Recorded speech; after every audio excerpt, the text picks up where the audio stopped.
Hey there, folks. Happy Tuesday, happy May 2nd, and welcome to another episode of HMF Live. My name is Tanya. I am the host of the show, the founder of Hustle to Muscle Fitness, and I am a health and fitness coach.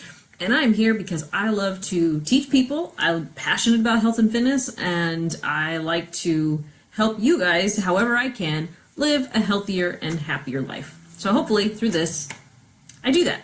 And if not, I still enjoy teaching, and that's kind of what I do. So all right, as I promised, tonight we're going to be talking about eating on a healthy budget. So if you are a lot like me, one, you really do want to be healthy and you want to try and eat healthier most of the time. Now, I have said many, many times that I am not perfect, but my rule tends to be like 85-15 or 90-10, which means that 85 to 90% of the time I eat pretty well, pretty clean, I'd say, and 10 to 15% of the time, that's when I allow myself to have my little treats, or people call them cheat meals. I like to call them treat meals because I plan them. I'm not cheating because I'm not cheating on anybody or anything. So they're more like treats. Occasionally if I'm working hard and stuff, not that I reward myself with them, but just so I can enjoy stuff, because I still love my burgers and my beer, and I still love chocolate, and I share that with you. You guys know that. So, but if you are also like me, you're on a budget. Your budget may be smaller than mine. It may be exactly like mine. It may be bigger than mine. But either way, we are all on a budget. And if you're not, you also know that personal finance is also a passion of mine, and you should be on a budget because it makes your life so much easier. So these are kind of two things that go hand in hand for me, which is healthy living and personal finance, living on a budget. We do have a grocery budget every month. So I wanted to give you, I think, about 9 or 10 tips that I actually use, that I actually do, that Gary and I do, to help us make healthy eating a little bit more affordable. Now, I get that some of this may not apply to you. I will say, Gary and I don't have kids, so I'll be completely honest with that. I know that it would be a little more challenging if we did. Some of you have kids. That's the reality of your situation, but you still need to try and find ways to be a healthy family, to set up healthy examples for your kids, to set them up so they don't end up having health issues. Maybe you're experiencing health issues, so now it is your responsibility to make sure that you don't set them up for maybe similar health issues if they are weight related or food related. I will say I personally believe that a lot of our health problems can be solved with whole foods, with just the right food choices, with eating. And for me, if I came across or if I had a health issue where I knew that changing the way I eat could fix that, you best believe that would be the first thing I would try before I hit any type of med, especially the serious meds. If you've heard my story before, you know that a few years back when I was 28, I was diagnosed as a blood pressure risk, basically pre-hypertension, at 28. And that was a combination of poor habits, poor food choices, and extreme stress between work, school, and family. And so, she put me on like baby bear just to start the preventative process, but I knew that it was up to me to really make some changes. And that's when I started really getting heavy into my health and fitness, making much better food choices, following healthy meal plans, exercising on a very regular basis. And I was able to turn that around. So I truly believe that many of the ailments that people suffer from, from being overweight, or even if you're not overweight and you just have some health issues, a lot of that I feel like could be alleviated with food. So I really want to help you figure out ways to make healthy eating more of a habit and an easier thing for you in terms of your family budget. So. And then stay tuned. At the end, I will share with you some opportunities coming up that I think will be a lot of fun for you to get in on. So, all right, let's just dive in. So number one tip is, first of all, before you even go shopping, create a meal plan and an attached grocery list. So if you go to the grocery store without having any kind of plan, you're going to probably overspend and then end up with a bunch of food you don't even want, or eat or isn't even healthy for you. You know, you wouldn't, if you're going to drive across, I don't know, if you're going to take a road trip, you wouldn't go without a plan, without a map, at the very least your GPS on your phone. Same thing, even going to the grocery store, go with a plan. That means you've created a meal plan of the meals that you're going to eat for the week. You have your grocery list of what you need to get so that way you can follow that meal plan, and then you go shopping. So that's one, go with a plan, meal plan, grocery list. Number 2, and this is a biggie, you probably know this from personal experience, don't shop hungry. Don't shop on an empty stomach. Make sure that you've already had your lunch or dinner or breakfast, depending on what time you go, or a snack. Even take snacks with you. You might have a little bag of carrots in your purse or in your car that you eat before you go in, or even like a handful of almonds, or, you know, maybe you're like me, you've got your Shakeology with you. Whatever it is, make sure you have a snack or you've eaten before you go grocery shopping. If you go on an empty stomach, man, that cart, first of all, it's going to be filled with a bunch of crap because you'll probably give in to a lot of junk food. And 2, you're going to end up going way over budget because everything looks good. So make sure that you don't shop hungry. All right, number 3, in general, if you want to stay healthy, stick to the outer aisles of the grocery store, so the outer perimeter.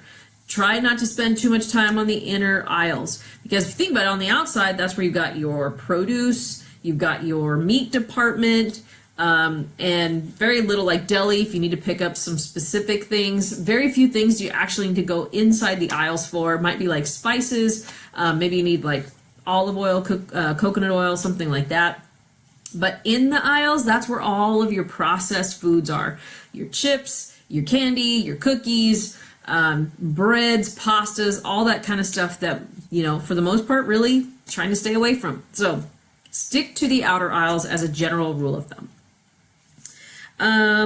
Okay, number 4. This is a big one because this is something that I know that Gary and I do, and that is shop in multiple places. Now, if you happen to live in a very remote area where you only have one grocery store, this is obviously going to be difficult for you. But if you don't, go to different places and buy things based on their best deals. So I will give you our grocery routine. We first of all, this is another tip, but I'm not going to go too far into it, but we start at a local fruit stand or farmer's market, depending on the day of the week, and buy as much of the produce on our list that we can. Then we head to, here we have what's called Grocery Outlet, and in Grocery Outlet, I mean, their prices are even better than Walmart's. So we buy as much of our stuff as we can at Grocery Outlet. So we might finish up some of our produce there. We might get specific meat items that we can't get with our, well, I'm getting into another tip, so I'm going to hold off on that. Specific meat, we might get, you know, just certain things that we know are a great, great deal at Grocery Outlet. We try and do as much as we can there. Then from there, now this is where it varies a little bit, because if I go shopping, my next stop is Walmart. Gary doesn't necessarily do that, so sometimes he'll spend a little more than I do. But then I'll go to Walmart and pick up some of the remainder items that I couldn't find at Grocery Outlet or I couldn't get at the fruit stand, and I'll pick those up because Walmart is then next in price. And then after that, we'll hit Safeway because they have specific things there, like their turkey bacon is great.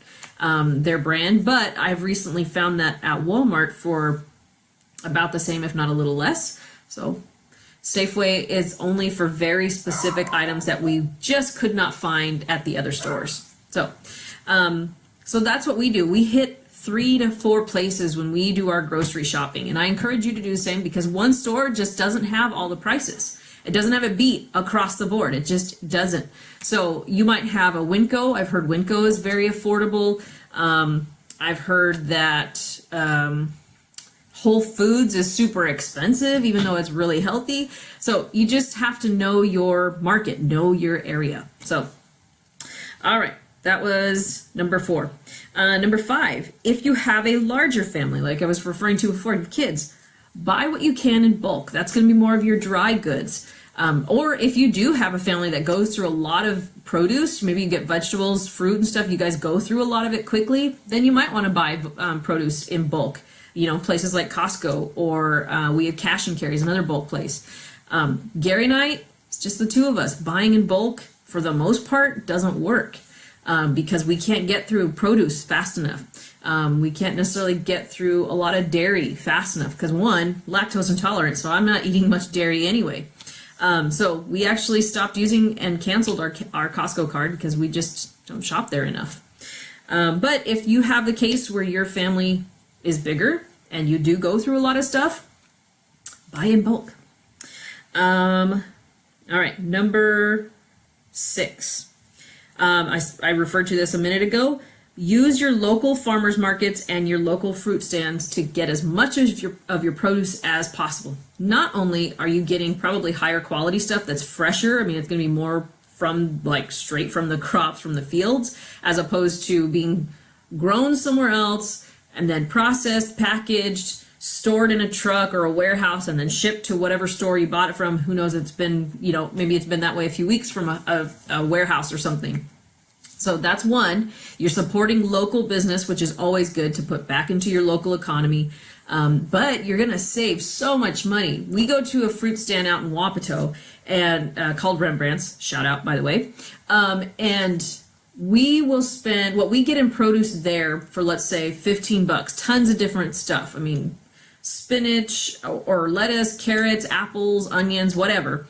What we spend there, or what we get for $15 there, would cost us easily $20, $30, $35 at like a Safeway or a Walmart or whatnot. And the quality of their produce is amazing. We have never, ever been disappointed, at least not that I can think of. So support local, get fresh, eat probably even organic by going to your local farmers markets and your local fruit stands. All right, number 7. Yes, number 7. This one's kind of a unique one that Gary and I started doing when I started doing one of my fitness programs. It came with a nutrition guide, and in that guide it gave us different recipes for spice mixes. So number 7 is make your own spices. Rather than spending lots of money on like the taco seasoning mix or Mediterranean or whatever is out there, you're not in control of the types of ingredients, the spices or the levels of salt or sugars or whatever that they're putting into those, and probably artificial stuff.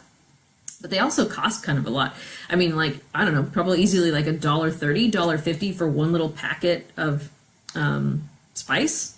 So Gary and I have started making our own, like we have a Southwestern one, which is pretty much our favorite. We put on almost everything, but definitely anytime we have like tacos, or if we make our own enchiladas or fajitas or anything like that. We also make a Mediterranean one.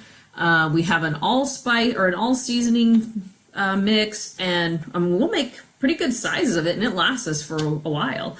And it saves us money because we're not going out having to buy seasoning packets, and it's low sodium because we don't put that much salt in it, and we're in control of all of the ingredients that go in. So make your own spices, stretch your spices out, get lots of flavor on your food, and be in control of what you're flavoring your food with. So that is number 7. We're getting right on through these. And feel free if you've got questions about certain things that I'm talking about. If you're watching this now, one, thank you. But if you've got questions about any of the tips I've offered so far, or have your own tips, put them in the comments below. I would love to answer your questions, and I'd love to hear other tips maybe that you use that maybe I missed or I should know. And if you're watching this later, thank you. All right, number 8. Buy frozen fruits and veggies, especially if it's out of season. So we're about to hit summer, so a lot of things are becoming in season right now, like asparagus. But a lot of things are coming in season, so it's not as necessarily as prevalent. But when things are out of season, definitely you can buy frozen. And then also if you don't get through fruit fast enough. So like a big one for us is like berries, strawberries, blueberries. They spoil pretty fast. And so I tend to buy them frozen and unsweetened, by the way, no additional sugars added. But so that way I can still enjoy them. If I really want them, like, I guess not frozen, I'll let them thaw out. Most of the time I'm throwing them in my shakes and stuff anyway, or I'll let them thaw overnight. And so I still get to enjoy them. I don't worry about spoilage, and I definitely go through them fast enough that freezer burn isn't an issue. So you can also buy frozen fruits and veggies. And for us, like I said, that's mostly to prevent spoilage. Number 9, sort of related, is if you have the space, the ability, you could grow your own garden. Now, you may not have places like, we have a house here where we plan to eventually build our own garden, but you may not have that luxury. But there's a lot of like indoor or apartment like size gardens. You can grow your own herbs. You can even have like the hanging tomato plants. So there are still certain things, maybe not a full-on garden, but there's still certain things that you can do to grow your own fruits, vegetables, herbs, things like that. Maybe you have a friend or family member who does have the space. Go in on a garden with them. Tell them, hey, if I'm willing to come and help, like create it and maintain it and stuff, can I use some of your space? And then we can share in the bounty that we get from it. So just some ideas. And then after that, of course, you have your fresh fruits and vegetables, and anything that's left over, or as the season is coming to an end, you can then package or can them and then freeze them, and you still get to enjoy them. They'll still be pretty fresh, and they'll have that fresher taste because they came from your garden come, fall and winter when the season is over. So that's number 9, grow a garden. Plus, it's just good, like, mental health for you to be out in nature, kind of getting your hands in the dirt. I know some of you are like, put on gloves, but it's still good for you to be outside doing great stuff like that. Good for the environment too. All right, let's see, and that's number 9. Number 10, our last tip here. So, and this is one of my favorites, and this is something that we do. If you can, buy high quality meats from a local butcher or a farmer, maybe or dairy who has cattle, or chickens or whatever meat you buy. But buy from a local butcher at wholesale prices. If you're buying from someone local, like a farmer or a butcher, their meat is probably going to be much higher quality. When you get it from the store, again, you don't know how long it's been packaged or traveled or stored, and what kinds of steroids or things have been pumped into the animal and or added to the meat later for preserving, for color, for all that kind of stuff. Gary and I actually go here, another shout out to Ray's Meats here in Yakima, and we'll buy amazing like grass-fed, quality beef, and we buy that kind of in bulk because it goes into the freezer. But I know like one of their deals is you can get like a combo box, so it's got a little bit of beef, a little bit of chicken, I think a little bit of pork, and you can buy I think it's like 25 pounds for something like, I don't know, $150 or whatever. Now, we don't always do that, but if you have the capabilities of, so sometimes we'll buy like $80 worth of meat, but we'll get a combination of all these really amazing high quality meats. And we can tell you the times that we've gone just like one quick meal where we went to the store and picked up a whatever steak or whatever, it just does not taste nearly as good.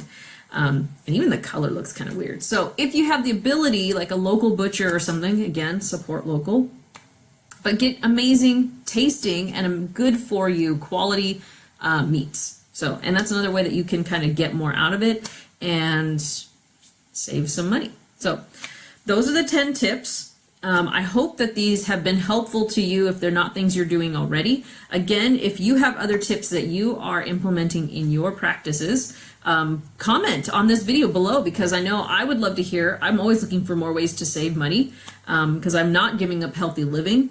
I will give up something else to stay healthy if I have to. I don't know what that would look like at this point, but I would love to hear your tips if you have ones different from these. Or if these are ones that you're like, oh, I never even thought about that before. I would still love the feedback. So again, I hope this was helpful. A couple of quick announcements before I close this out here, because we're coming up on the 20-minute mark.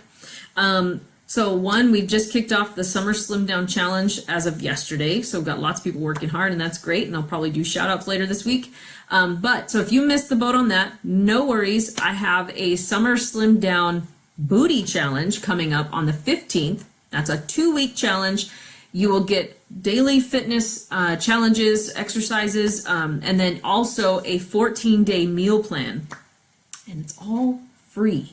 So, but you've got to be in the US or Canada, you got to be 18 years or older. So if you are interested in getting in on that, it's going to be a lot of fun. You can still get ready for summer, kind of get yourself warmed up, working on that booty, working on those legs, and then feel good by just eating better. So if you want in on that, comment again below or send me a message so I can get you more info.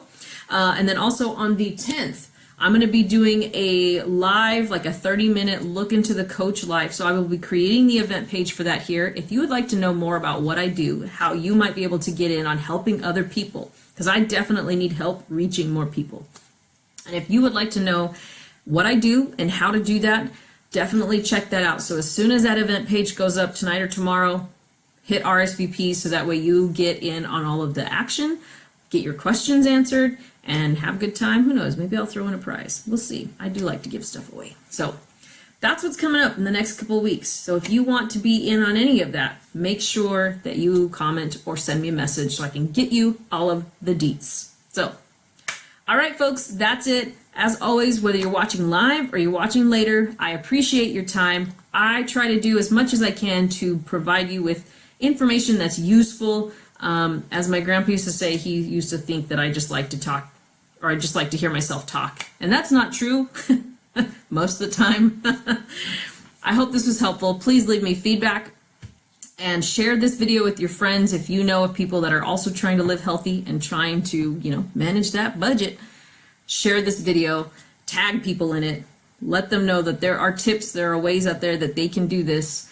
Because when I started, we were broke. I'll just put it that way. Maybe another day I'll share my financial story. But yeah, so have an awesome night. Have a great rest of your week. And I will see you again tomorrow night for another moment of daily gratitude. You guys are awesome. Keep hustling with heart and have a happy, healthy day. Bye.